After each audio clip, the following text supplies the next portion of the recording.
கர்த்தருடைய பரிசுத்த நாமத்துக்கு ஸ்தோத்திரம். காலை வேளை புதியவைகளாக இருக்கிறவர்க்காக கர்த்தருக்கு நன்றி செலுத்துகிறேன். ஆண்டவர் இந்த சபைக்கு என்னை அழைச்சிட்டு வந்தார். ரொம்ப வருஷத்துக்கு முன்னாடியே பாஸ்டர் ஐயா பார்க்க உதவி செஞ்சார். அப்பப்போ நான் வந்துட்டு இருந்தேன், இந்த சபைக்கு வந்துட்டு இருந்தேன். இப்போவும் நான் இந்த சாட்சி சொல்ல முக்கிய காரணமாக நான் வந்தது காலையில் ஏர்லி மார்னிங் வந்துட்டேன். நான் புதுக்கோட்டையிலேருந்து வர்றேன்.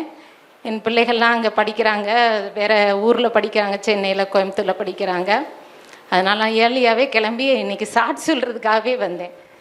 ஆண்டவர் என்னை அபரிவிதமாய் ஆசீர்வதித்தார், அபரிவிதமாய் நடத்தி சென்றுட்டுருக்கார். அதுக்கு முக்கிய காரணம் பங்கு. நான் இன்னும் பேட்ரி இப்போ சார்ஜ் பண்ணிக்கிற மாதிரி பவராக இங்கேருந்து வந்துட்டு போவேன் எப்போதுமே. அதை தான் நான் சொல்ல கடமைப்பட்டிருக்கேன். ரொம்ப இந்த சபையாருக்கும் பாஸ்டர் அம்மாவுக்கும் பாஸ்டர் ஐயாவுக்கும் ரொம்ப நன்றி செலுத்துகிறேன். அப்படிப்பட்ட ஒரு தீர்க்க தரிசன சபை. இந்த சபைக்கு வர்றவங்க விட்டுறாதீங்க. எந்த வருட காலமாக இருந்தாலும் ஏன்னா நானும் புதுக்கோட்டையிலேருந்து வர்றேன், லோக்கலில் இருக்கவங்கெல்லாம் விட்டுறாதீங்க. அவ்வளோ அருமையான ஆண்டவர் வழி நடத்துகிற ஒரு உயிருள்ள ஜீவனுள்ள சபை. அதை நான் சொல்லிக்கிறேன். ஃபைப்ராய்டில் வந்தேன், ரொம்ப எனக்கு ப்ளீடிங் ஆகிட்டே இருந்தது. வந்து ஜெபிச்சுட்டு போவேன். ஏதாவது ஒரு விதத்தில் ஆண்டவர் என்னை சந்திச்சு ஏதாவது ஒரு டாக்டர் மூலமாக. கர்த்தருடைய பரிசுத்த நாமத்துக்கு ஸ்தோத்திரம். ஏசப்பாவுக்கு நன்றி செலுத்துக்கிறேன். இந்த நாளில் எங்களை சாட்சியாக நிறுத்தினதுக்காக நன்றி செலுத்துக்கிறேன்.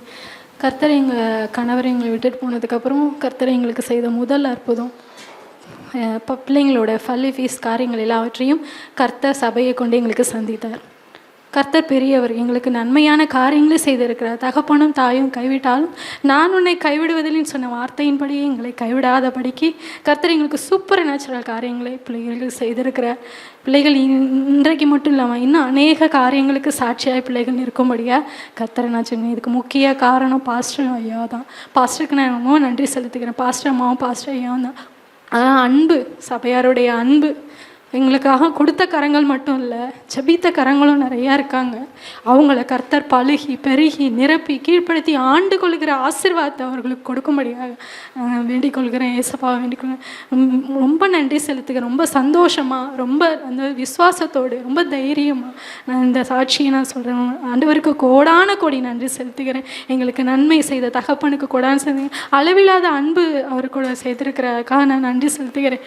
கணவர் இறந்ததுக்கப்புறம் கொஞ்ச நாளைக்கு முன்னாடி வேதத்தை தியானிக்கிற பொழுது ஏசப்பா என்னோடு பேசினார். எல்லாவற்றையும் செய்கிற கர்த்தர் நானே அப்படின்னு என்னோடு பேசினார். அப்போது இன்னும் ஆண்டவரை பலன் கொடுத்து நான் இருக்கிறேன், நான் எல்லாவற்றையும் செய்கிற கர்த்தர், நான் உன்னோடு கூட இருக்கிறேன்னு என்னோடு பேசினார். அதன்படியே எங்களை நடத்தி எங்களை சாட்சியாக இந்த நாளை நிறுத்த செய்திருக்க அதற்கு கோடான கோடி நான் நன்றி செலுத்துகிறேன். நன்றி ஏசப்பா, நன்றி. ஹல்லேலூயா. என்னை ஆண்டவர் குணப்படுத்தினார். நீங்கள் யூட்ரஸை எடுத்துருங்கன்னு எல்லா டாக்டருமே சொல்லிட்டாங்க. நீங்கள் எடுக்கிறதான் பெட்டர் அப்படின்ட்டாங்க. ஆனால் இந்த நிமிஷம் வரைக்கும் எடுக்காமல் என் தேவனை நடத்திட்டு இருக்காரு. அவர் கொடுத்த உறுப்பை நான் இழக்கவே இல்லை. அபரிவிதமாக என்னை ஆசீர்வச்சிட்ருக்காரு. அந்த வார்த்தையெல்லாம் அப்படியே எனக்கு மெய்யா பழிக்கும். வீட்டுக்கு போனோன்னு பழிக்கும். இயேசு நம்மளோட கூட இருக்கிறார், நம்மளை வழி நடத்துறது உண்மை. அவர் சிலுவையில் பரிகாரி நமக்காக உயிர்த்தெழுந்தவர் உண்மை. அந்த உண்மை நம்மளை என்னைக்கும் நடத்திட்டு செல்லும். ஆண்டவர் என்னைய இன்றைக்கும் ஜீவனோடு வச்சு என்றைக்கும் என்னைய என் குடும்ப தலைவியாக என்னை நடத்துறதுக்கு நான் கர்த்தரை துதிக்கிறேன், ஸ்தோத்தரிக்கிறேன். இன்னும் நான் பலமாக தான் ஆகிறேன், நான் குறைஞ்சு போகலை. எவ்வளோ ரத்தத்தை இழந்தாலும் என் தேவன் கல்வாரியிலிருந்து எனக்கு ரத்தத்தை கொடுக்குறாரு. அதற்காக நான் கர்த்தரை துதிக்கிறேன், ஸ்தோத்தரிக்கிறேன், நன்றி செலுத்துகிறேன். சபையாருக்காக நன்றி. கர்த்தருடைய பரிசுத்த நாமத்துக்கு ஸ்தோத்திரம். நாங்கள் முதல்ல இந்த சபைக்கு வந்ததே அன்பராஜ் மாமா தான் சொல்லிக்கிட்டே இருப்பாங்க அடிக்கடி, நீ இந்த சபைக்கு வான்னு சொல்லிட்டு. ஆனாலும் நாங்கள் மறுதளிச்சுட்டு அப்படியே கொஞ்சம் இருந்தோம் அசால்ட்டாக. நான் சில நாட்களாக இவனுக்கு உடல்நிலை சுகவீனம் இருந்தது. ஆனால் அதை எப்படி சொல்கிறது, எப்படி நம்ம நடத்துறது அப்படின்னு நாங்களே ஒரு தீர்மானத்தில் இருந்தோம். ஆனால் நாங்கள் ஒரு இடத்துக்கு ப்ரேயருக்கு என்னுடைய பலவீனத்தினால 2008 பலவீனம் எனக்கு ஏற்பட்டுச்சு. என்னையும் கர்த்தர் 16 வருஷ காலம் எனக்கு ஜீவனை கொடுத்து இம்மட்டும் என்னை நிறுத்தி இருக்காருன்னா அது கர்த்தருடைய கிருபை மட்டும்தான். சர்ச்சுக்கு வரத்துக்கு ரொம்ப ஆசைப்படுவேன், நேரத்தோடு வரணும் அப்படின்னு. ஆனால் வீட்டு சூழ்நிலைனால என்னால் வர முடியலை. ஆனால் திடீர்ன்ற ஒரு இடையில வந்து சுகவீனம் ஏற்பட்டு ஃபிட்ஸ் வந்தது. அப்போ வந்து இருப்பான், நான் நிற்கும் போதே அவன் ஓடிடுவான். பஸ்ஸு எதுன்னே தெரியாது. அந்த மாதிரி ஒரு சூழ்நிலையில் அவன் தள்ளப்பட்டான். ஆனால் அதுலேயும் கர்த்தர் வந்து நிறுத்தி 2 வருஷம் ஃபிட்ஸுன்றதே வராமல் இருந்துச்சு. கர்த்தர் காப்பாற்றினார். அவனோட ஜீவனை இன்னைக்கு காப்பாற்றிருக்காரு. இப்போ 3 வாரமாக வரான், அந்த ஃபிட்ஸுன்றதே வரல. கர்த்தர் முழுமையான விடுதலையை கொடுத்தாரு, பரிபூர்ண சுகத்தையும் கொடுத்துட்ருக்காரு. ஜீவனை கொடுத்து இன்றைக்கி நிற்க வைக்கிறது அவரோட கிருபை. போதகர் அம்மாவும் சொல்லுவாங்க, நான் ஜெபம் பண்ணிக்கிறேன், வியாழக்கிழமை ஜெபம் பண்ணிக்கிறேன், நீங்கள் கவலைப்படாதீங்க அப்படின்னு சொல்லுவாங்க. வாலிப பிள்ளையில் ஜெமிமாவும் மல்கியாவும் தான். எப்போ போகிறதுனாலும் மல்கி அண்ணன், அடுத்தது ஜெமிமாக்க, இவங்க 2 பேரை தான் சொல்லி இது பண்ணுவான். ஒதுக்கலை, என்னை கூப்பிடுவாங்க, நான் போகிறேன் அப்படின்னு சொல்லிட்டு மறுபடியும் இந்த ஸ்டேஜில் வந்து நிற்கிறதுக்கு கர்த்தர் கிருபையை பாராட்டினார். ஜெபித்த போதகர் அவருக்கும் நன்றி, அம்மாவுக்கும் நன்றி. இங்கே முதல் சாட்சி சொன்னாங்களா சிஸ்டர் கவிதா சிஸ்டர், அவங்க சிட்டிசன் ஆஃப் சிங்கப்பூர். ஒரு பல வருஷத்துக்கு, ஒரு 10 வருஷத்துக்கு முன்னாடி ஒரு ஹவுஸ் வார்மிங்கில் அவங்கள பார்த்தேன். நானும் என் ஒய்ஃபு தான் பார்த்தோன்னா ஆண்டவர் சொன்னார், கடன்னு சொல்லிட்டு அவங்கள பார்த்து. அன்றைக்கி இருக்க சூழ்நிலையில் அவங்கள நீங்கள் வெளிப்புறமாக பார்த்தீங்கன்னா ஒன்றுமே இல்லாமல் நல்லா இருந்தால் ரொம்ப ஹாப்பியாக இருந்தாங்க. ஆனால் நான் சொன்னேன், நீங்கள் வெளியே பார்க்குறது தான் அப்படி இருக்கீங்க, உள்ளே உடைக்கப்பட்டிருக்கீங்க. ஆண்டோட வார்த்தை சொன்னேன்னு அன்னைக்கிலேருந்து இன்ன வரைக்கும் புதுக்கோட்டையில் தான் இருக்காங்க. அங்கேருந்து இங்கே வந்துட்டு சொன்னாங்க பார்த்தீங்களா ஒரு வார்த்தை, சார்ஜ் பண்ணிவிட்டு போகிறேன்னு. அது உண்மை. ஆமென். ஏன்னா இது சென்டர். நம்ம சர்ச்சின்னு வச்சுருந்தா பரவாயில்ல, நான் ஏன்டா சர்ச்சின்னு வைக்காமல் போயிட்டோம், சர்ச்சின்னு வச்சா எல்லாம் இருப்பேன். இது சென்டர் எப்படின்னா வந்துட்டு படிச்சுட்டு போயிட்டே இருப்பாங்க. இங்கே ஆர்த்தியோட சாட்சியை நீங்கள் கேட்டீங்க, கர்த்தர் பெரிய காரியங்கள் செஞ்சாள். அதுக்கப்புறம் பெஞ்சமின் பால் நான் எங்கே பார்த்தேன் தெரியுமா? அவன் 6ஆவதோ நான் 7ஆவதோ படிச்சுட்ருக்கப்ப கேஸ்ட்ரோ கேரில் ஐசியூவில் இருக்கிறான். நான் போய் பார்க்குறேன். அவனை போய் பார்த்து ஜெபம் பண்ணிவிட்டு கர்த்தர் ஒன்று எடுத்து பயன்படுத்துவான்னு சொல்லிட்டு வந்தேன். அதே மாதிரி மேரி சிஸ்டரோட மகன் ப்ரூனோ, எத்தனாவது படித்தான் சிஸ்டர்? 4th படிக்கிறப்ப மாருதி ஹாஸ்பிட்டலில் இந்த காஃப் மசில்ஸ் அப்படியே ஆக்சிடெண்ட்டில் கிழிஞ்சு போச்சு, அப்படியே தனியாகவே வந்துருச்சு. அப்போ அவங்க கூப்பிட்டாங்கண்ணே. நான் அப்போ அந்த சைடில் ஊழியம் செஞ்சிட்ருக்கேன், பைக்கில் சுற்றிக்கிட்டே இருப்பேன் அங்கங்கே. இந்த வாரம் சிஸ்டர்ன்னு சொல்லிட்டு போய் ஜெபம் பண்ண ஆரம்பித்தேன். அன்றைக்கி ஜெபித்த தான் இன்றைக்கி ஒரு ஐடியில் இருக்கிறாப்புல. நானே ஹல்லேலூயா. அதே மாதிரி குமார் வீட்டில் பார்த்திங்கன்னா சின்ன பிள்ளைங்க இன்றைக்கி பார்த்திங்கன்னா கல்யாணம் பண்ணியிருக்கிறதெல்லாம் ஆண்டவர் நல்லா உயர்ந்த இடத்துல கத்த வச்சுருக்காரு. ஆமென். இதெல்லாம் யார் தந்ததுன்னா ஆண்டவர் தந்தது, கிருபை ஆண்டவர் தந்தது. ஆமென். ஹல்லேலூயா. நிறைய பேர் இங்கே வந்துட்டு நிறைய பேர் இங்கே அற்புதம் நடக்குது, அதிசயம் நடக்குது, நிறைய ஆண்டவர் செஞ்சுருக்காரு.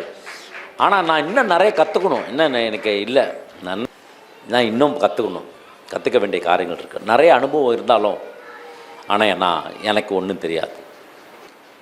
ஹைதராபாத்தில் பாஸ்டர்ஸ் கான்ஃபரன்ஸ் பேசுகிறேன், டாக்டர்ஸ் எல்லாம் பேசுகிறாங்க, எல்லாம் மெடிக்கல் டாக்டர் எல்லாம் பேசுகிறாங்க. கடைசியில் எனக்கு கூப்பிட்ருக்காங்களேன்னு சொல்லிட்டு ஒரு 10 நிமிஷம் பேசிட்டு சீக்கிரம் முடிச்சிருக்கேன்னு சொல்கிறேன். எனக்கு கொடுக்கப்பட்ட நேரம் அந்த 10 நிமிஷம் தான். எனக்கு ஒன்றும் தெரியாது, ஒன்றும் ப்ரிப்பேரும் பண்ணல. எப்படா உங்கள் மத்தியில் பேச ஆரம்பித்தேன். ஆண்டவர் அற்புதமாக ஆண்டவருக்கு பேச ஆரம்பித்தாள்.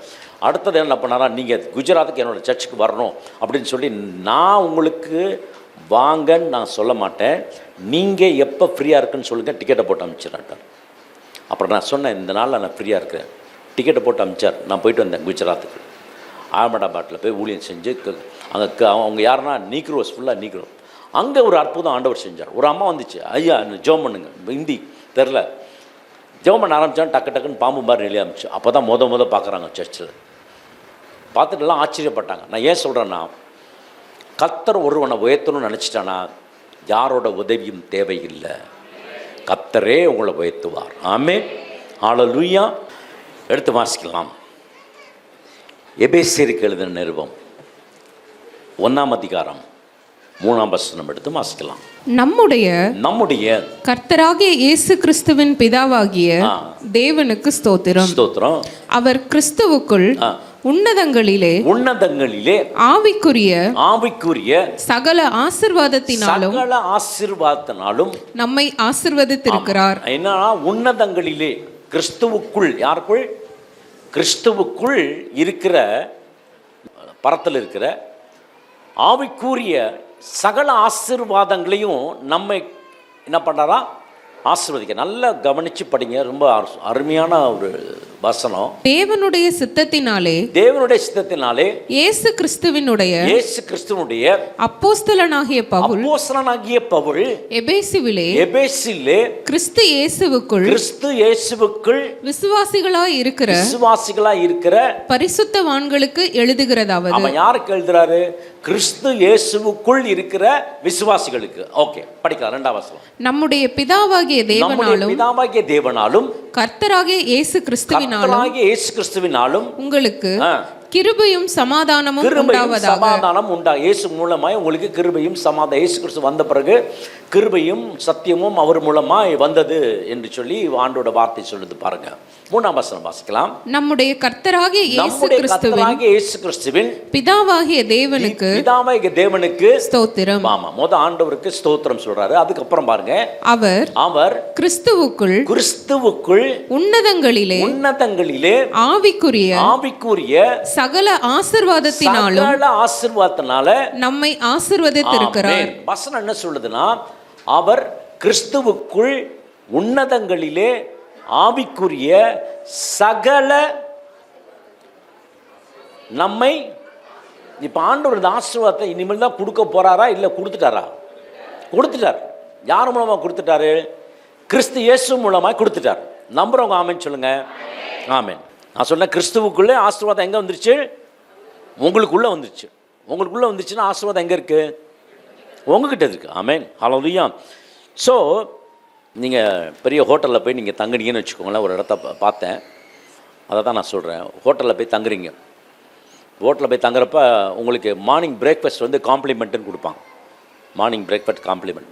அங்கே போனீங்கன்னா பஃபே இருக்கும், பூரி இருக்கும், எக் இருக்கும், ஆம்லேட் இருக்கும், அதுக்கப்புறம் பார்த்தீங்கன்னா தோசை, அதுக்கப்புறம் பூரி எல்லாம் இருக்கும். இதெல்லாம் விட்டுவிட்டு இந்த 4 இட்லி 2 எட்டு சட்னியும் உட்காந்து சாப்பிட்டுட்டு உட்காந்துட்டு இருக்கக்கூடாது. ஆண்டவர் எல்லா ஆசீர்வாதத்தையும் கர்த்தர் உங்களுக்கு எனக்கும் கொடுத்துருக்கிறார். ஆகவே உங்களுக்கு எனக்கு என்ன கிளாஸ் தெரியுமா? Business class. நீங்கள் நானும் சாதாரண ஆட்கள் அல்ல, அசாதாரண ஆட்கள். ஏனென்று சொன்னால் தேவன் உங்களுக்குள்ளே இருக்கிறார். ஆகவே ஆண்டவர் உங்களை ஆசீர்வதிக்க அவர் சித்தம் உள்ளவராக இருக்கிறார். ஆகவே இதை அறிந்து கொள்ளணும் அருமையான தேவ ஜனமே. அது தெரியாமல் 4 இட்லியும் கட்டி சட்னியும் உட்காந்து தின்னுட்டு இருக்கக்கூடாது. ஆண்டவர் சமூகத்தில் போய் நீங்கள் என்ன பண்ணணும்? அப்படி போட்டு வேண்டும், இப்படி வேணும். ஆண்டவரை போராடி ஜபிக்கிற ஆண்டவர். அதெல்லாம் இல்லை, ஆண்டவர்கிட்ட கேட்டிங்கன்னா தருவார். ஆண்டவர் சொன்னால் என்ன சொன்னார்? கேளுங்கள் அப்பொழுது உங்களுக்கு. ஆமாம், இல்லை இன்றைக்கி பார்த்துட்டு ஒரு 10 நாள் கழிச்சு தரேன்டா அப்படின்னு சொன்னார். அங்கேயாவது பழைய ஏற்பாட்டில் பார்த்துருமோ? யோசுவா 3ஆம் அதிகாரம் 7ஆம் மாதத்தில் இன்றைக்கு நீங்கள் பரிசுத்தம் பண்ணிக்கொள்ளுங்கள், நாளைக்கு உங்களுக்கு அற்புதம் செய்யும். அது பழைய ஏற்பாடு. That is old testament. இது இன்னைக்கு வந்து நியூ டெஸ்ட்மெண்ட்டில் இப்போ கேட்டால் உடனே கத்தத்து கொடுப்பார். நம்புறவங்க ஒரு ஆமென் சொல்லுங்கள். ஆண்டவர் நீங்கள் கேட்டிங்கன்னா தருவார். என்ன வேணும்? அதற்குரிய விசுவாசம் வேணும், அதற்குரிய வல்லமை வேணும். பிரியமான தேவச்சனமே, பிசாசை மாத்திரம் பெரிய ஆளாக்காதீங்க, தயவுசெய்து பெரிய ஆளாக்காதீங்க. ஆனால் அவனை சும்மா காலுக்கு கீழே இருக்கவன். எபேசியரில் பார்த்தீங்கன்னா 1ஆம் அதிகாரத்தில் காலின் கீழே ஆண்டவர் வச்சுருக்காரான். உங்கள் காலுக்கு கீழே தான் இருக்குது, அப்படித்தானே? ஆமாம், நீங்கள் கொஞ்சம் காலை எடுத்திங்கன்னா தலையை தூக்குவான். அதனால் காலுக்கு கீழே ஆண்டவர் வச்சுருக்கார். அதனால் அவனை வந்து ஒரு பெரிய ஆளாக நினைக்காதீங்க. ஆண்டவராகிய தேவன் உங்களுக்குள்ளே இருக்கிறார். உங்களுக்குள்ளே பரிசுத்த ஆவியானவர் கொடுக்கப்பட்டிருக்கிறது. ஆண்டவர் சமூகத்தில் வந்து நீங்கள் கண்ணை கசக்கிட்டு உட்காந்து அழுதுகிட்டு நான் போராடி ஜெபித்தேன் பிரதர், 20 நாள் ஜெபித்தேன், 40 நாள் ஜெபித்தேன். ஏங்க நீங்கள் கஷ்டப்பட்டால் தான் ஆண்டவர் ஆசீர்வதிக்கணும்னு இருக்கா? கொஞ்சம் யோசித்து பாருங்களேன். நீங்கள் கஷ்டப்பட்டு நீங்கள் கேட்டாலே தரேன்ட்டார். காட்டு புஷ்பங்களை ஆண்டவர் காட்டினார் இல்லையா? சொல்கிறாருல ஆண்டவர், காட்டு புஷ்பங்களை பாருங்கள், அது ரொம்ப அழகாக இருக்கும். அது இன்றைக்கி இருந்து நாளைக்கு எங்கே போகுது? தீயில் போகுது. ஆனால் அதுக்கே நான் இவ்வளோ செஞ்சேன்னா அவருடைய சாயலில் இருக்கிற உங்களையும் என்னையும் ஆண்டவர் ஆசீர்வதிப்பது எவ்வளவு நிச்சயம். யோசித்தீங்களா? அவருடைய சாயலில் இருக்க. அப்படி நீங்கள் பார்த்தீங்கன்னா இன்றைக்கி தான் கோட்டு போட சொல்லலாம். அவர் தான் சொன்னார், ஆமாம், கிறிஸ்டபர் தான் சொன்னார் கோட்டு போடுங்கன்னு. அதனால தான் போட்டு வந்திருக்கேன். நீங்கள் வந்து நினச்சிங்க பாஸ்டர் நல்லா என்ன, நல்லா தான் இருக்கேன் நான் ஒன்றும் நல்லா இல்லாமல் இல்லை, நல்லா தான் இருக்கேன். அப்போ பயங்கரமான சுச்சுவேஷனு நேற்று இப்போ ஞாயிற்றுக்கிழமை.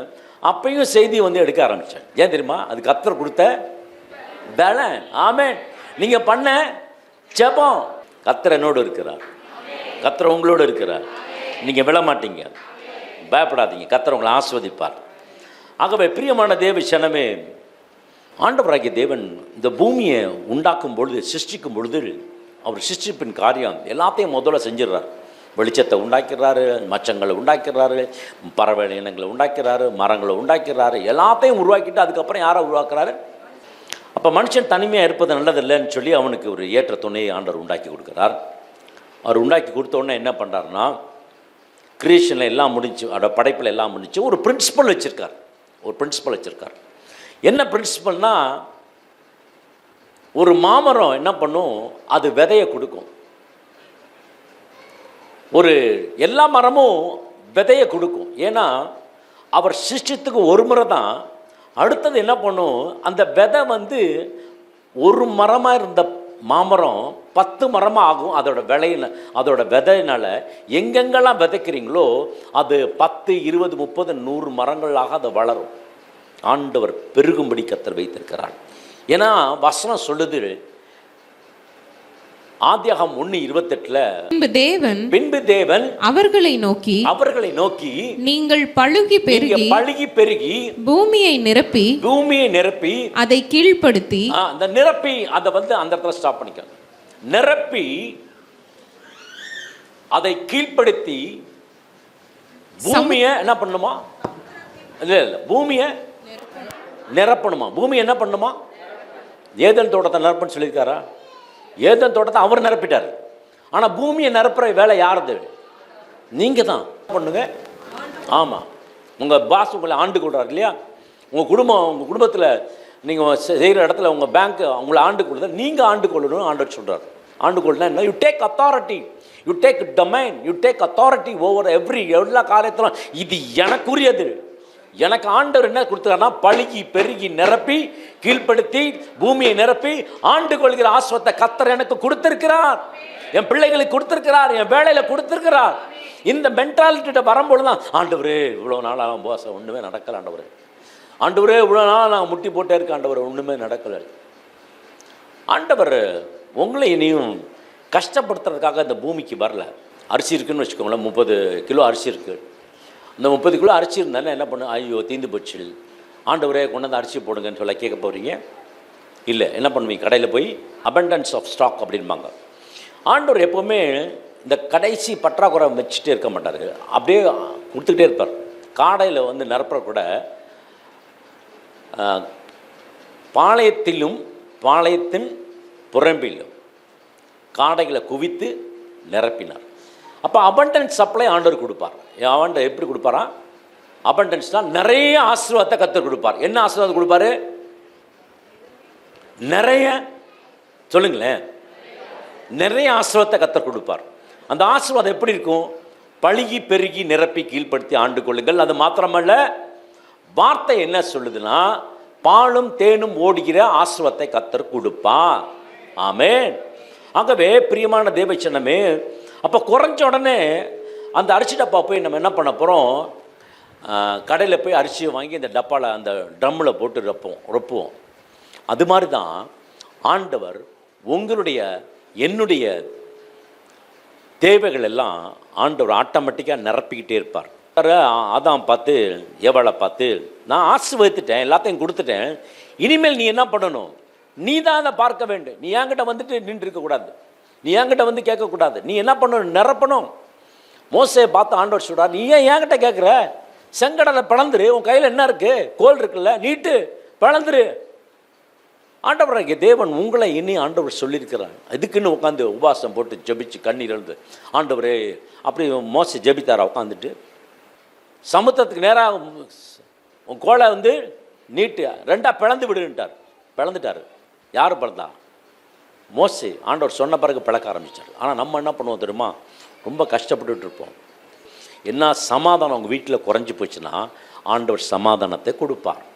சந்தோஷம் உங்கள் வீட்டில் குறைஞ்சி போச்சுன்னா சந்தோஷத்தை ரீப்ளேஸ் பண்ண திருப்பி கொடுப்பார். ஆமேன். சுகம் போயிடுச்சுன்னா ஆண்டவர் சுகத்தை கத்தர் கொடுப்பார். ஐஸ்வர்யம் போச்சுன்னா கத்தர் ஐஸ்வர்யத்தை கத்தர் கொடுப்பார். ஆண்டவர் உங்களுக்குள்ளே வைத்திருக்கிற தங்களுடைய மகத்துவத்தை கத்தர் ஆண்டவர் வெளிப்படுத்த போகிறார். ஒரு மரத்தை உண்டாக்கி அதற்குள்ளே விதையை வச்சுட்டு அந்த விதை என்ன பண்ணுமா, இன்னொரு மரத்தை உருவாக்குனது போல கத்தர் உங்களை வச்சு அநேக காரியங்களை ஆண்டவர் செய்யணும்னு ஆண்டவராகிய தேவன் ஆசைப்படுகிறார். ஆகவே பிரியமான தேவ ஜனமே, இந்த நாட்களிலே நம் தேவ சமூகத்தில் ஆண்டோட வார்த்தையை நம்ம சரியாக புரிஞ்சுக்கிட்டு சரியாக நடந்தால் கத்தர் மிகப்பெரிய ஆசீர்வாதத்தை கத்தர் கொடுப்பார். இன்றைக்கி இளைய மகன் கெட்ட குமாரன் ஒரு கதை இருக்குது இல்லையா? கெட்ட குமாரன் ஒரு கதை இருக்குது, தெரியுமில்ல? எத்தனை பேருக்கு தெரியும்? கடைசியில் யார் தெரியுமா கெட்ட குமாரன்? அவன் அண்ணன் தான் கெட்ட குமாரன். அவன் வந்துடுவான். ஏன்னா சாப்பாட்டுக்கு வழி இல்லை, பார்த்தான் பண்ணிக்கு கொடுக்குற சாப்பாடு கூட கொடுக்கல. அப்பாக்கிட்ட அப்பா ஓடி போய் கட்டி பிடிச்சி அவனை அணைச்சி வீட்டுக்கு கொண்டு வந்து என்ன பண்ணுறாரு, அவனுக்கு வஸ்திரத்தை கொடுக்குறாரு, அதை கொடுக்குறா, இதை கொடுக்குறா, மோதிரத்தை கொடுக்குறாரு, கொளுத்த கண்டு அடிச்சு வச்சாக்கிறான். அண்ணன் வரான், என்னடா சத்தம், என்னடா பிரச்சனை? அவன் தம்பி திரும்பி வந்துட்டான், அவன் செத்து போனான், அவன் திரும்பி வந்துட்டான். அப்போ அவனுக்கு ரொம்ப கோவம் வந்துருச்சு. அவன் வீட்டுக்குள்ளே வரமாட்டான், வெளியேறினான். உடனே எங்கள் அப்பா போகிறாரு. அது ரொம்ப அருமையான வசனம், லூக்கா 15:30. எனக்கு உள்ளதெல்லாம் உனக்காக. அப்பாவுக்கு உள்ளதெல்லாம் யாருக்கு? இருக்கீங்களா? அப்பாவுக்குள்ளதெல்லாம் யாருக்கு? ஆமாம். இந்த ஒரு மென்டாலிட்டி வந்துச்சுன்னா நீங்கள் அழுந்து புலம்ப மாட்டீங்க. பாருங்கள், ஆண்டோட வார்த்தை ஏற்கனவே கொடுக்கப்பட்டு, it is given, already given, வாக்குத்தத்தெல்லாம் கொடுத்துருச்சு. இதை எப்படி ஆக்டிவேட் பண்ணுறதுன்னா கர்த்தர் உங்களுக்குள்ளே எனக்குள்ளே வைத்திருக்கிற பரிசுத்த ஆவியானவர் அந்நிய பாஷை பேச கற்றுக்கொள்ளுங்க. அந்நிய பாஷை வேணும் உங்களுக்கு. அந்நிய பாஷையில் ஜெபிக்க கற்றுக்கொள்ளுங்க. பரிசுத்த ஆவியானவர் உங்களுக்குள்ளே இருக்கட்டும். இப்படி இருக்க ஒருவன் கிறிஸ்துவுக்குள் இருந்தால் புது சிருஷ்டியா இருப்பான். ஆமா, ஒருவன் கிறிஸ்துவுக்குள் இருந்தா என்னவா இருப்பான்? புது சிருஷ்டியா இருப்பான். New covenant. ஆண்டவர் புதிய உடன்படிக்கை விடாம். I am not against Old Testament. Old டெஸ்ட்மென்ட்ல இருக்கிற ப்ராமிஸ் தான் நியூ டெஸ்ட்மென்ட்ல வருது. நியூ டெஸ்ட்மென்ட்ல எல்லாத்தையுமே நிறைவேற்றி கொடுக்கிறார். அந்த பழைய ஏற்பாட்டு முடிச்சோடனே ஒரு வார்த்தை போட்டிருக்கும், பழைய ஏற்பாடு முற்றிற்று அப்படின்னு போட்டிருக்குமா இல்லையா? போட்டிருக்கும். அதனால பிரியமான தேவச்சனமே, உங்கள் வீட்டில் ஃப்ரிட்ஜ் இருக்கும். ஃப்ரிட்ஜ் இருந்தால் அதுக்குள்ளே என்ன வைப்பீங்க? பழம் வைப்பீங்க, காய்கறி வைப்பீங்க, மாவு வைப்பீங்க, அப்புறம் என்ன வைப்பீங்க? ப்ரெட் வைப்பீங்க, ஜாம் வைப்பீங்க, எல்லாம் வச்சுருப்பீங்க. உங்களுக்கு பசிச்சுன்னா என்ன பண்ணுவீங்க?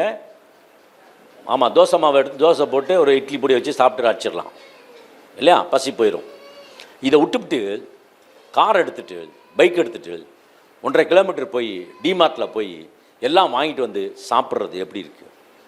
இங்கேருந்து போகணும், அதே தான் வாங்க போகிறீங்க. எல்லாமே அவங்க ஃப்ரிட்ஜுக்குள்ளே இருக்குது. ஆனால் அதை நமக்கு தெரியுது இருக்குன்னு தெரியுது. ஆனாலும் அப்படி போகணும் பிரதர், அப்படிலாம் போனால் தான் பிரதர் ஆண்டவர் ஆசீர்வதிப்பார், இப்படிலாம் செஞ்சால் தான் பிரதர் ஆண்டவர் ஆசீர்வதிப்பார். ஆமாம், புது உடன்படிக்கையில் எல்லாமே ரெடிமேடாக இருக்குது. ஆண்டவர் உங்களை ஆசீர்வதிக்க போகிறார், நம்முடைய வல்லமை விட பண்ணுகிறார். புது சிருஷ்டிப்பில் ஆண்டவர் என்ன பண்ணாரா, அந்த மீட்பின் மூலமாக கல்வாரியின் சிலுவையில் ஆண்டவராக இயேசு கிறிஸ்து தம்முடைய ரத்தத்தை சிந்தி மரித்து அடக்கம் பண்ணப்பட்டு 3ஆம் நாள் உயிரோடு எழுந்து உங்களுக்கும் எனக்கும் பரிசுத்தமான நீதிமான ஆண்டவராகிய தேவன் தம்முடைய பிள்ளைகள் என்ற அந்தஸ்தை கொடுத்து பரிசுத்தாவினை கொடுத்து கர்த்தர் உருவாக்கி வைத்திருக்கிறார் புது உடன்படிக்கையில். பழைய உடன்படிக்கையில் இது கிடையாது. ஆனால் புது உடன்படிக்கை பங்குதாராக இருக்க கர்த்தர் உங்களை என்னை ஆண்டவர் எப்படி வச்சிருக்காருன்னா, அவருடைய பிள்ளைகளாக கர்த்தர் வைத்திருக்கிறார். ஆண்டவராகிய இயேசு கிறிஸ்துவை இந்த பூமிக்கு அனுப்பி அவர் மூலமாய் ரட்சிப்பை ஆண்டவர் மூலமாக அவருக்குள்ளே பாவ மன்னிப்பு இருக்குது, அவருக்குள்ளே கிருபை இருக்குது, அவருக்குள்ளே என்ன இருக்குன்னா நீதிமான் அந்தஸ்து இருக்குது, அவருக்குள்ளே நிச்சயம் இருக்குது. இன்னைக்கு கண்ணை மூடினா உடனே அடுத்த ஒரு 10 நாள் கழிச்சு தான் பரலோகத்தில் போய் கண்ணை திறப்பீங்களா? இன்னைக்கு கண்ணை முன்னா அடுத்த செகண்ட் எங்கே போயிடுவோம்? பரலோகத்தில் போய் கண்ணை திறப்போம். நம்புறவங்க ராமன் சொல்லுங்க.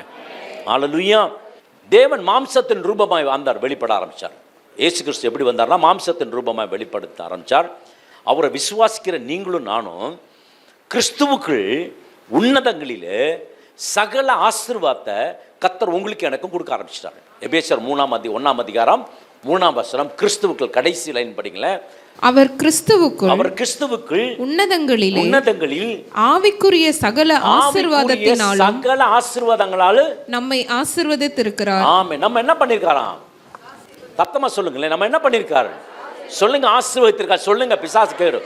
என்னை ஆசீர்வதித்திருக்கார். சொல்லுங்களேன், என்னை ஆசீர்வதித்திருக்கிறார். உன்னதங்களில் இருக்கிற ஆண்டவர் உன்னதங்களில் ஆவிக்குரிய சகல ஆசீர்வாதம். ஆனால் எல்லா ஆசீர்வாதம் கர்த்தர் உங்களுக்கும் எனக்கும் ஆண்டவர் கொடுக்க இருக்கிறார். விசுவாசம்ன்றது சாதாரணம் கிடையாது. விசுவாசம் எங்கே வந்துச்சுன்னா, ஆபிரகாமுக்கு வந்துச்சு பாருங்க. விசுவாசம் செத்து போச்சு. என்ன, சரீரம் செத்து போச்சு. ஆனாலும் என்ன பண்ணான்? விசுவாசம் தான். அதுதான் விசுவாசம்.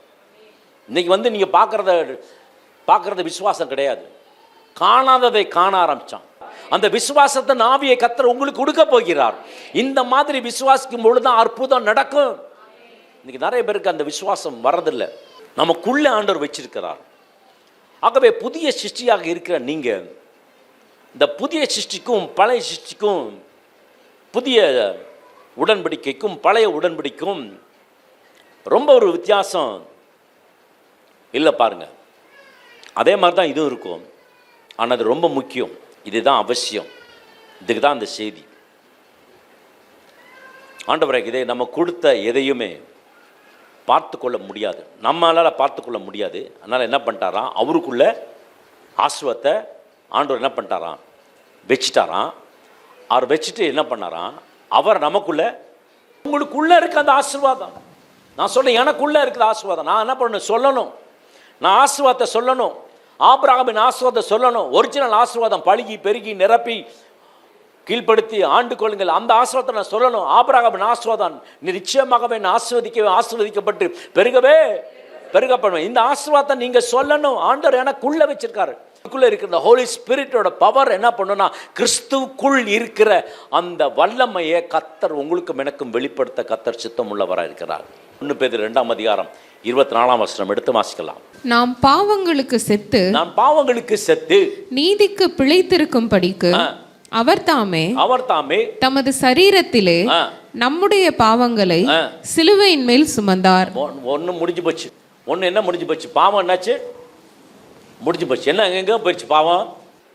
தமது சரீரத்திலே நம்முடைய பாவங்கள் எல்லாம் சிலுவையின் மேல் சுமந்தார். ஒன்று அது ஃபர்ஸ்ட் க்ளோஸ் பண்ணிட்டார். பாவத்தை பழைய உடன்படிக்கைக்கும் புதிய உடன்படிக்கைக்கும் பாவத்தை அவர் சுமந்தார். இன்னைக்கு சிலுவையினால் நமக்கு மீட்பு உண்டாகுது. அவருடைய தழும்புகளால் குணமானீர்கள் போட்டிருக்கா, குணம் ஆவீர்கள் போட்டிருக்கா. குணம், ஆமாம், வசனம் அப்படித்தான் சொல்லுது. ஆனால் ஏசாயா 53:5ஆம் அதிகாரம் எடுத்து வாசித்து பாருங்க. நம்முடைய மீறுதல்களின் நிமித்தம் அவர் காயப்பட்டு நம்முடைய அக்கிரமங்களின் நிமித்தம் அவர் நொறுக்கப்பட்டார். நமக்கு சமாதானத்தை உண்டு பண்ணும் ஆக்கினை அவர் மேல் வந்தது. அவருடைய தழும்புகளால் குணமாகிறோம். என்ன போட்டிருக்கு? குணமாகிறோம். குணமாவீர்கள் சொல்லல. ஆனா புதிய ஏற்பாட்டில் வந்த உடனே என்ன சொல்லியிருக்குன்னா, குணம். அப்ப உங்க வியாதி இருக்கு, ரிப்போர்ட் இருக்கு, உண்மை. ஆனா சத்தியம் வரும்பொழுது அந்த வியாதி உங்களை விட்டு போடி போயிடும். ஆமென். சத்தியம்னா தேவனுடைய வார்த்தை. தேவனுடைய வார்த்தை நீங்க சொல்ல சொல்ல சொல்ல கர்த்தர் அற்புதம் செய்வார். ஹல்லேலூயா. இங்க ஆவீர்கள்னு போட்டிருக்கு, ஆனீர்கள்னு போட்டிருக்கு. நீங்க ஆவீர்கள்னு சொல்லல. உங்களுக்கு ஆண்டவர் சுகத்தை கர்த்தர் கொடுத்திருக்கிறார். நான் பார்க்க முடியலங்க, சுகத்தை பார்க்க முடியல, ரிப்போர்ட்டை தாங்க பார்க்க. ஆனால் வியாதி அப்படியே இருக்கு பாருங்க. இதுதான் உங்க கண்ணாடியா இருக்கணும். இந்த கண்ணாடி இல்லை, இந்த கண்ணாடியா இருக்கணும். இந்த கண்ணாடியா இருக்கும் பொழுது இந்த கண்ணாடியில் என்னென்னலாம் சொல்லப்பட்டிருக்கிறதோ, இந்த கண்ணாடியில் என்னென்ன சொல்லப்பட்டிருக்கிறதோ, பேதுருட்ட போய் சொல்றாங்க, இந்த வியாதி எனக்கு இருக்கு, நான் இருங்க 30 நாளுக்குள்ள இந்த வியாதி உங்களை விட்டு வெளியே போகும் அப்படின்னு சொன்னாரா? இல்லை. என்ன சொன்னாரு? அவருடைய தழும்புகளால் குணமானீர்கள் சொல்லிட்டு போயிட்டே இருந்தார். இந்த கண்ணாடியை பாருங்க, இந்த வார்த்தையை பாருங்க, இந்த வார்த்தையை சொல்லுங்க. கர்த்தர் உங்களோடு கூட என்னோடு கூட இருக்கிறார். ஆமென். ஹல்லேலூயா. ஆகவே பிரியமான தேவச்சனமே, நிறைய பேர் இடத்துல பார்த்தீங்கன்னா புரிஞ்சுக்கிறது இல்லை, நான் அப்படி பண்ணாதான் அதான் சரியாகும், இல்லை அது சரி வராது, இது ஏதோ ஒரு மாதிரியா இருக்கு, எனக்கு ஒன்றும் புரியல. நீங்கள் ஆண்டோட வார்த்தையை சரியாக நீங்கள் புரிஞ்சுக்கல, ஆண்டோட வார்த்தை என்ன சொல்லுதுன்னு புரிஞ்சுக்கல. ஆகவே பிரியமான தேவச்சனமே, ஒரு வசனம் சொல்லுகிறது, மார்க் 11ஆம் அதிகாரம் 24ஆம் வசனம் படிங்களேன். ஆதலால் நீங்கள் ஜெபம் பண்ணும்போது எவைகளை கேட்டுக்கொள்வீர்களோ அவைகளை பெற்றுக்கொள்வோம் என்று விசுவாசியுங்கள். பெற்றுக்கொள்வோம் என்று எப்படி ஜெபிக்கணுமா? பெற்றுக்கொள்வோம் என்று விசுவாசிகள், அப்பொழுது அவைகள் உங்களுக்கு உண்டாகும் என்று திருப்பி சொல்லுகிறேன். சொல்றாரு, அப்பொழுது அவைகள் உண்டாகும், உங்களுக்கு என்னவும் உண்டாகும். ஏன் ஏற்கனவே சொல்லிட்டாரு, பெற்றுக்கொள்வோம் சொல்லிட்டாரு இல்லைங்க. அப்புறம் திருப்பி ஒரு சொல்றாரு, விசுவாசிங்க, அப்பொழுது அவைகள் உங்களுக்கு உண்டாகும். எப்பொழுது அவைகளுக்கு? விசுவாசிக்கும் பொழுது அவைகளுக்கு உண்டாகும். அடுத்த காரியம் ரொம்ப அதுக்கு முன்னாடி உள்ள வசனம் ரொம்ப பயங்கரமான காரியம். மலையை பற்றி சொல்றது. மலையை பார்த்து பெயர்ந்து சமுத்திரத்தில் தள்ளுண்டு போ. எவனாகிலும் இந்த மலையை பார்த்து நீ பெயர்ந்து சமுத்திரத்திலே தள்ளுண்டு போ என்று சொல்லி தான் சொன்னபடியே நடக்கும் என்று தன் இருதயத்தில் சந்தேகப்படாமல் விசுவாசித்தால் அவன் சொன்னபடியே ஆகும் என்று மெய்யாகவே உங்களுக்கு சொல்லுகிறேன். பாருங்க, இது மலையை பத்தி பேசுறது, இதோட ரொம்ப ஜாஸ்தி அது. அதுல ஆண்டவர் என்ன சொல்ற பாருங்க, நீங்க இருதயத்தில் என்ன பண்ணக்கூடாதான்? சந்தேகப்படக்கூடாது. எப்படிங்க சந்தேகப்படாமல் இருக்க முடியும்? காய்ச்சல் இன்னும் விடவே இல்லை, எப்படிங்க இருக்கீங்க? நல்லா இருக்கீங்களா? இன்ஜெக்ஷன் போட்டீங்க, மாத்திரை எடுத்துருக்கீங்க, எப்படி இருக்கீங்க? ஆனால் வாயிலேருந்து நல்ல வார்த்தையாக வராது பாருங்க. பரவாயில்ல அப்படின்னு தான் வரும். பரவா இல்லை, நல்லா இருக்கேன்னு சொல்ல. நீங்கள் என்ன சொல்கிறீங்களோ அதான் நடக்கும். ஆண்டோட வார்த்தையை நீங்கள் சொல்லுங்க, கர்த்தர் அற்புதம் செய்வார். ஆமென், ஹல்லேலூயா. ஆண்டோட வார்த்தையை சொல்கிறது இல்லை, அதுக்கு மாறாக எல்லாமே அகைன்ஸ்டாக சொல்லிட்டு இருக்கிறனால தான் ஆண்டவரால் அற்புதம் செய்யவே முடியல. அவரோட லாங்குவேஜ், நீ என்ன விசுவாசிக்கிறையா அப்படின்னு கேட்பாரு. ஆமா ஆண்டவரை விசுவாசிக்கிறேன், ஆனாலும் என் அவிசுவாசம் நீங்கும்படி போகும் என்று சொல்லி கதறி அழுதான் அப்படின்னு சொல்லி போட்டிருக்கோம். ஆகவே நம்மகிட்ட ரெண்டு பிரமாணங்கள் இருக்குது. ஒன்று விசுவாசம், இன்னொன்று அவிசுவாசம். ஒன்று ஜெபம் பண்ணிட்டேன், நம்ம பார்த்தார் நல்ல ஜெபம் பண்ணியிருக்கேன் பார்த்தார், விட்டுருங்க அதோட, அதுக்கு மேலே பேசிடாதீங்க. அதுக்கு மேலே பேசினா அவிசுவாசம் வந்துடுவோம். ஆனால் கர்த்தர் செய்வாரோ என்னன்னு தெரிலங்க. வெயிட் பண்ணி பார்ப்போம், ஒரு 3 மாதம் வெயிட் பண்ணுவோம், அவர் என்ன செய்கிறாருன்னு பார்ப்போம். சில தடைகள் இருக்கும், நான் இல்லைன்னு சொல்லலன்னு வரல, ஆவிக்குரிய தடைகள் இருக்கும். அந்த தடைகளை மேற்கொள்வதற்காக நீங்கள் ஜெபிக்கணும். பிசாசு நீங்கள் சந்தோஷமாக இருந்தால் அவனுக்கு பிடிக்காது, நீங்கள் நல்லா இருந்தால் அவனுக்கு பிடிக்காது. நான் இந்த மாதிரி கோட்டு போட்டுட்டு இருந்தால் அவனுக்கு பிடிக்காது. ஆண்டவருடைய பிள்ளைங்க நீங்கள், அவன் நீ எப்போவுமே தருத்திரத்தை உங்களுக்கு வச்சுட்டு போவான்.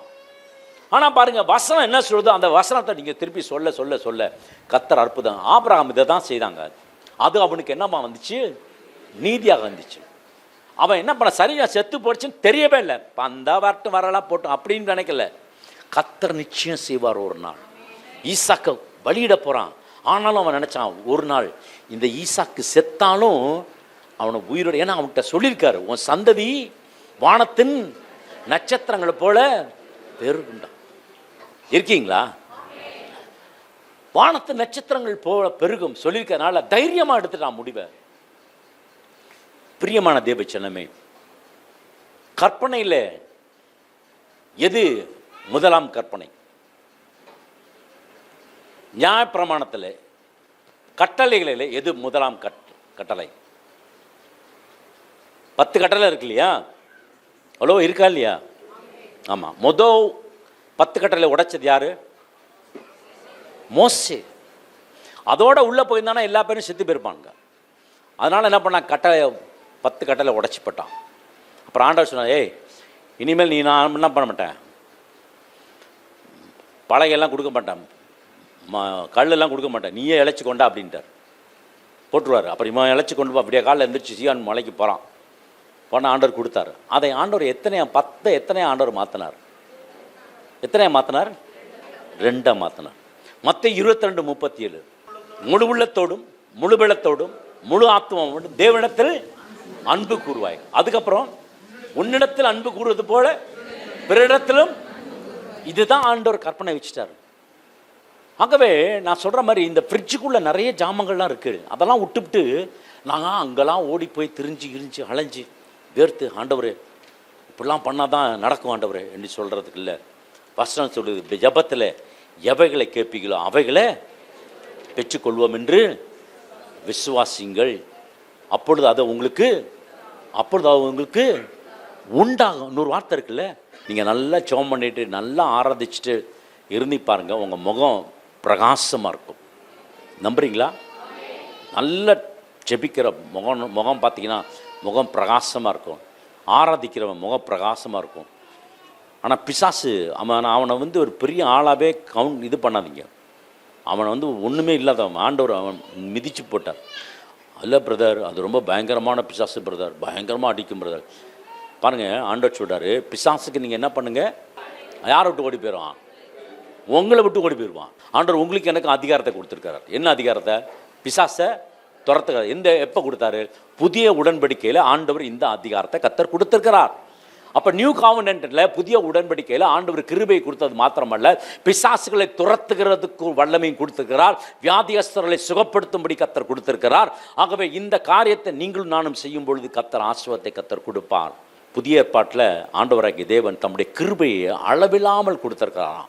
அது மாத்திரமல்ல, வானத்திற்கும் பூமிக்கும் எவ்வளவு தூரமாக இருக்கிறதோ அவ்வளவு தூரமாக அவருடைய கிருபை இருக்கும். அது மாத்திரமல்ல, நீங்கள் ஆண்டவராகிய தேவன் உங்களுக்கு எனக்கு ஒன்று கொடுத்துருக்கிற ஆசீர்வாதம் லீகல் டாக்குமெண்ட், அதாவது உயில் பத்திரம், உயில் கிடையாது பத்திரம், டாக்குமெண்ட்டே போட்டு கொடுத்துட்டார். நீ இப்படி தான் இருப்ப, நீ எப்படி இருப்ப, நீ ஆசீர்வாதமாக இருப்ப. யாரோட ஆசீர்வாதம்? ஆபிரகாமின் ஆசீர்வாதம். கிறிஸ்து இயேசுக்குள்ளாக உன்னதங்களிலே அவரோடு கூட இருக்கிற கிறிஸ்துவுக்குள் இருக்கிற சகல ஆசீர்வாதத்தினால கர்த்தர் உங்களை ஆசீர்வதிக்கிறார். ஆனால் அது ஒத்துக்க மாட்டேங்குது பாருங்கள்.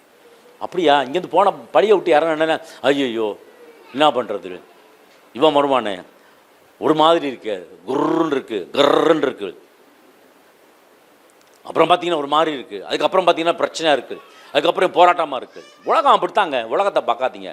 ஆண்டோட வார்த்தை நில்லுங்க, கர்த்தர் உங்களை ஆஸ்வதிப்பார். சைலண்ட்டாக இருந்துட்டு போயிட்டே இருங்க, கர்த்தர் உங்களை ஆஸ்வதிப்பார். ஆண்டவர் உங்களுக்கும் எனக்கும் பெரிய பெரிய ஆசீர்வாதத்தை கர்த்தர் வைத்திருக்கிறார். நாய் பார்த்துருக்கீங்களா? நாய், சிங்கத்தை பார்த்த மாதிரி கேட்குறேன். நாயை பார்த்துருக்கீங்களா? இந்த நாய் சில சேட்டையெல்லாம் பண்ணும், பார்த்துருக்கீங்களா? அதில் ஒரு சேட்டை என்ன தெரியுங்களா? இந்த வாழை வந்து பிடிக்க நினைக்கும், பார்த்துருக்கீங்களா? அதோட வாழை அது பிடிக்க நினைக்கும். அது என்ன பண்ணும்போது சுற்றி வரும், இப்படி சுற்றி வந்து பிடிக்க வரும், திருப்பி சுற்றி வந்து பிடிக்க வரும். திருப்பி பார்த்தீங்கன்னா மேலே புரண்டு கிரண்டு கிரண்டு எப்படியாவது கஷ்டப்பட்டு என்னாவது பண்ணி இது பண்ணி கடைசியில் வாழை பிடிச்சிடும். வாழை பிடிச்சோன்னே கடைசியில் முகத்தை பார்த்தா, சே அடப்பட, நம்மளோட வாழை நம்மளே பிடிச்சிட்டு இப்படி இருக்கிறோம். அது மாதிரி தான் நிறைய பேர் இன்னைக்கு புரண்டு புரண்டு புரண்டு புரண்டு புரண்டு விடுறாங்க. ஒருவேளை கொஞ்சமாக இருக்கலாம் ஆசீர்வாதம், பெருக்கத்தை உண்டாக்குறத நீங்கள் தான். பழுகி பெருகி நிரப்பி, ஆமாம், இந்த ஆசீர்வாதம் எப்போவுமே உங்கள்கிட்ட இருக்கட்டும். போகிறப்பெல்லாம் சொல்லிட்டு நான் பழுகி பெருகி நிரப்பி பூமியை நிரப்பின்னு போட்டு, வெறும் நிரப்பி இல்லை, பூமியை நிரப்பி. எப்போ ஒரு ஆசீர்வாதம் பாருங்க, பூமியை நிரப்பி கீழ்ப்படுத்தி ஆண்டு கொள்ளுங்கள். ஹல்லேலூயா. இந்த ஆளுமைத்துவம் உங்களுக்குள்ள வந்துருச்சுன்னா வியாதி உங்களுக்குள்ள வராது. சந்தோஷமா இருக்கீங்களா? அவர் உங்களுக்குள்ள இருக்காரு. புதிய ஏற்பாட்டின் புது உடன்படிக்கையில் உங்களுக்குள்ள ஆண்டவர் இருக்கார். அவரை ஆக்டிவேட் பண்ண ஆரம்பிங்க, கர்த்தர் ஆசீர்வதிப்பார். இருக்கீங்களா? ஹல்லேலூயா. ஆகவே புது உடன்படிக்கையின் பங்குதாரராய் கர்த்தர் உங்களை எண்ணி ஆண்டவராக வைத்திருக்கிறார். அது மாத்திரமல்ல, பழைய ஏற்பாட்டில் ஒரு வார்த்தை நான் எடுத்து படிக்கலாம். என்னத்துக்கு ஆண்டவர் நமக்கு ஆசீர்வாதத்தை கொடுக்குறாரு, ஐஸ்வர்யத்தை கொடுக்கணும்னு நினைக்கிறாரு. நீங்கள் கஷ்டப்பட்டுட்டே இருக்கணும்னு ஆண்டவர் நினைக்கல, ஆண்டவர் உங்களை ஆசீர்வதிக்கும்னு நினைக்கிறாரு. உபாகமம் 8ஆம் அதிகாரம் 18ஆம் வசனம் எடுத்து வாசிக்கலாம். உன் தேவனாகிய கர்த்தரை நினைப்பாயாக, அவரே உன் பிதாக்களுக்கு ஆணையிட்டு கொடுத்த தம்முடைய உடன்படிக்கையை உறுதிப்படுத்தும்படி இந்நாளில் உனக்கு உண்டாயிருக்கிறது போல ஐஸ்வர்யத்தை சம்பாதிக்கிறதுக்குரிய பலனை உனக்கு கொடுக்கிறவர். ஏன் பிரதர் ஐஸ்வர்யம் எப்போ பார்த்தாலும் ப்ராஸ்பரிட்டியை பேசுறீங்க, எப்போ பார்த்தாலும் ஆசீர்வாதத்தை பேசுறீங்க? ஆண்டவர் ஆசீர்வாதத்தை தான் பேசுறாரு. பேதுருவோட வலையில் என்ன இல்லை, மீன் முத நாள் இல்லை, மறுநாள் காலையில் என்ன பண்ணாரு? ஆண்டவர் இயேசு கிறிஸ்து ஏறி உட்கார்ந்தோடனே வலையை இந்த இடத்துல போடுங்கன்றாரு, வலது படத்தில் போடுங்கன்றார், வலைகளை இதை போடுங்கன்றாரு. அவன் சொல்கிறான், உங்கள் வார்த்தையின்படியே என்ன சொன்னாங்க? அதுதான் ரொம்ப முக்கியம். தேவனுடைய வார்த்தையின்படியே நீங்கள் நடந்தீங்கன்னா ஆசீர்வாதம் வந்துச்சுங்க. மீன் அங்கே ஊரில் கடலில் உள்ள எல்லா மீனும் அந்த இடத்துக்கு வந்துருச்சு. நீங்கள் போய் நின்னீங்கன்னா எல்லா ஆசீர்வாதம் உங்களுக்குள்ள வரும். நம்புறவங்க ராமன் சொல்லுங்க. அந்த இடத்துல பார்த்துங்க, ஆண்டவர் சொல்கிறார், வலையை இந்த இடத்துல போடு, உங்கள் வார்த்தையின்படி நான் போடுறேன். கடல் உள்ள எல்லா மீனும் அந்த இடத்துல வந்துச்சா, இன்னொரு போட் எங்கேருந்து வந்துச்சுன்னு தெரில, அதை வாடகை எடுத்துட்டான். வாடகை எடுத்துட்டு வாடா, 2 மீன் பெருகி போச்சு. ஆண்டவருக்கு அற்புதம் செய்வது ஈஸி. உன்னதங்களில் அவரோடு கூட கிறிஸ்துவுக்குள்ளாக நீங்கள் இருக்கிறபடினால் ஆவிக்குரிய சகல ஆசீர்வாதங்களை கர்த்தர் கொடுப்பார். நம்புறவங்க ராமன் சொல்லுங்களேன். ஹல்லேலூயா. ஆகவே இந்த கிருபையை விட்டு விடாதீங்க, கிருபையை பற்றி கொள்ளுங்க. ஆண்டவருடைய கிருபை உங்களுக்குலாம் வந்துச்சுன்னா கர்த்தர் ஆண்டவர் உயர்த்திக்கிட்டு போயிட்டே இருப்பார், கர்த்தருடைய நாமம் மகிமைப்படும். ஆனால் பாருங்கள், இந்த ஏடிஎம் சென்டரில் போனால் அதில் ஒரு பின் நம்பர் ஒன்று இருக்கும். அந்த பின் நம்பரை போட்டால் தான் பணம் வரும், இல்லைன்னா பணம் என்ன செய்யாது, வராது. அந்த பின் நம்பர் தான் கிருபை. அந்த கிருபை உங்களுக்குள்ள இருந்துச்சுன்னா கர்த்தர் உங்களை ஆசீர்வதிப்பார். நீங்கள் போகிற இடம், வர இடம், நிற்கிற இடம், நீங்கள் செய்கிற இடம், செய்கிற காரியங்கள் எல்லாவற்றையும் கர்த்தர் ஆசீர்வதிப்பார். ஆண்டவர் அப்படி தான் சொல்கிறார். பழைய ஏற்பாட்டில் சொன்னதை புதிய ஏற்பாட்டில் கொண்டாந்து சொல்வார். எபிரேயர் 6:14 வந்து சொல்வார், நிச்சயமாகவே நீ ஆசீர்வதிக்கவே, உன்னை பெருகவே பெண்மணி என்று யார் சொல்கிறாரு? ஆண்டவர் சொல்கிறாருங்க. ஆபிரகாமுக்கு அருளி நீ ஆசீர்வாதம் கிறிஸ்து இயேசுக்குள்ளே யாருக்குள்ளே வருது? உங்களுக்குள்ளே எனக்குள்ளே வருது. நம்புறவங்க ராமன் சொல்லுங்க. அற்புதம் நடக்குது, அடகாலம் நடக்குது, பிசாசுகள்லாம் ஓடுது. எல்லாம் இந்த புதிய ஏற்பாட்டில் ஆண்டவர் கொடுக்குற ஆசீர்வாதம் என்ன? பிசாசுகளை துரத்துவீர்கள். சொல்லுங்களேன், பிசாசுகளை என்ன பண்ணுவேன்? வியாதியஸ்தருக்காக ஜபம் பண்ணுவேன், அப்பொழுது அவர்கள் இதெல்லாம் யாரோட வார்த்தை? ஆண்டோட வார்த்தை. இதை உங்களுக்குன்னு ஆண்டவர் கொடுத்துட்டார். போகிறப்ப எல்லாத்தையும் கொடுத்துட்டு சந்தோஷமாக இருறாப்படா அப்படின்ட்டார். ஆதாம் கொடுத்தாரு, நீ இதை வச்சு என்ன பண்ணிக்க, பெருகிக்கோ, இனிமேல் நான் சிருஷ்டிக்க மாட்டேன், நீ பழுகி பெருகி நிரப்பி கீழ்பட்டு ஆண்டுகொள்ளு அப்படி போயிட்டாரு. ஆனால் அதுக்கு எல்லாத்துக்கும் ஒரு பிரின்சிபல் வச்சுருந்தார். எல்லாத்துக்கும் விதை தரும் கனிகள், விதை தரும் மரங்கள் அப்படின்னு வச்சுருந்தாரு. எல்லாத்துக்குமே ரீப்ரொடக்ஷன், ரீப்ளேஸ்மெண்ட்டை கத்துறாங்க. தீந்து போக தீந்து போக தீந்து போக உங்களுடைய களஞ்சியம் பூர்ணமாய் நிரம்பும். ஆலைகள் திராட்சரசம் புரண்டு ஓடும். நம்புறீங்களா? கர்த்தர் ஆஸ்வதிப்பாரா? உங்கள் இல்லங்கள் உள்ளங்கள் ஆஸ்வதிக்கப்படும். ஆண்டவர் தரலையேன்னு சொல்லி கோச்சிக்கிட்டு இருக்காதீங்க. கர்த்தர் நிச்சயம் தருவார். ஒருவேளை இந்த மாதம் இல்லாமல் இருக்கலாம், ஆனால் அடுத்த மாதம் நிச்சயம் தருவார். ஒருவேளை அடுத்த மாதம் இல்லாமல் இருக்கலாம், ஆனால் வாக்கு பண்ணினவர் உண்மை உள்ளவர். நிச்சயம் உங்களை ஆண்டவராகிய தேவன் ஆசீர்வதிக்கவே, ஆசீர்வதித்து பெருகவே பெருக பண்ணுவார். பழுகி பெருகி பூமியை நிரப்பி கீழ்ப்படுத்தி ஆண்டு கொள்வேன். சொல்லுங்களேன், ஆண்டு கொள்வேன். சொல்லுங்க, ஆண்டு கொள்வேன். சத்ருவின் சகல வல்லமைகளை நான் ஆண்டு கொள்வேன். பிசாசு உங்க மேல கை வைக்க முடியாது. வியாதி உங்க மேல கை வைக்க முடியாது. தரித்திரம் உங்க மேல கை வைக்க முடியாது. எந்த ஒரு பிசாசின் கிரியைகளும் உங்க வீட்டில் கை வைக்க முடியாது. அந்நிய சக்தி, மாந்திர சக்தி, செய்வனாவி கிடையாது. பிரதர் செய்வனை வச்சுட்டாங்க, பிரதர் அந்த விதத்தில் போய் செஞ்சு வச்சிருக்காங்க. எங்க போனாலும் நம்ம ஆண்டவர் கேச உலகத்தில் இருப்போம், உனக்குள்ளே இருப்பவர், எனக்குள்ளே இருப்பவர் பெரியவர். அந்த பெரியவர் உங்களுக்குள்ள இருக்காரு. அப்படித்தானே போட்டிருக்குங்க. ஆகவே ஆண்டவர் சமூகத்தில் உட்காந்துருங்க, கேளுங்க. கர்த்தர் எல்லாவற்றையும் கொடுக்க அவர் வல்லமில்லை தேவனாக இருக்கிறார். தேவ சமூகத்தில் இருங்க. கர்த்தர் உங்களை ஆசீர்வதிப்பார். நன்மையும் கிருபையும் கர்த்தர் உங்களுக்கு கொடுப்பார். நல்ல தகப்பனே, இந்த அருமையான நாளுக்காக நன்றியோடு துதிக்கிறோம் ஆண்டவரே. இந்த 7ஆம் மாதத்தில் கொடுத்த முதல் ஆராதனைக்காக கோடானு கோடி நன்றி ஆண்டவரே. ஆண்டவரே, இந்த மாதத்தில் கொடுத்த புதிய வாக்குத்தத்தத்துக்காக உமக்கு நன்றி செலுத்துகிறோம். இந்த நாளில் ஆண்டவரே, ஒவ்வொரு பகுதியாக தேவன் நீங்கள் ஆசீர்வதித்து கொடுத்த கிருபைக்காக கோடானு கோடி நன்றி ஆண்டவரே. சோர்ந்து போன வேலைகளை பலப்படுத்தத்தக்கதான நல்ல சாட்சிகளை கர்த்தர் எங்களுக்கு கொடுத்ததுக்காகவும், அநேகருக்கு கிரீச்சிக்கத்தக்க நீங்கள் மாற்றி கொடுத்த தயவிற்காக உமக்கு நன்றி செலுத்துகிறோம் ஆண்டவரே. கேட்ட வார்த்தைகள் படி இந்த நாளில் ஆண்டவரே, நீர் இந்த பூமியை நிரப்பி இதை ஆண்டு கொண்டு ஆண்டவரே இதை கீழ்ப்படுத்தத்தக்கதான ஒரு கிருபையை கொடுக்கும்படிக்கு நாங்கள் ஜெபிக்கிறோம். ஒவ்வொரு குடும்பத்தாரையும் நீங்கள் ஆசீர்வதிங்க. வேண்டிய பதிலெல்லாம் செய்வேன்னு சொல்லி வாக்கு பண்ணியிருக்கிறீங்களே சுவாமி. ஒவ்வொரு குடும்பத்திலையும் தேவையான ஆசீர்வாதங்கள் அவங்களை தேடி வரத்தக்கதாக இந்த மாதம் ஒரு விசேஷ மாதமாக நீங்கள் மாற்றி தரும்படிக்கு நாங்கள் ஜெபிக்கிறோம். நீங்கள் ஒவ்வொருவரையும் பலப்படுத்துங்க ஆண்டவரே, திடப்படுத்துங்க. ஆவிக்குரிய வாழ்க்கையில் ஆண்டவரே பலப்படுத்தி ஸ்திரப்படுத்தி முடியா இயேசு கிறிஸ்துவின் நாமத்தில் நாங்கள் ஜெபிக்கிறோம். எங்கள் ஜீவனுள்ள நல்ல ஜெப தேவைக்கு 9894913619. Did I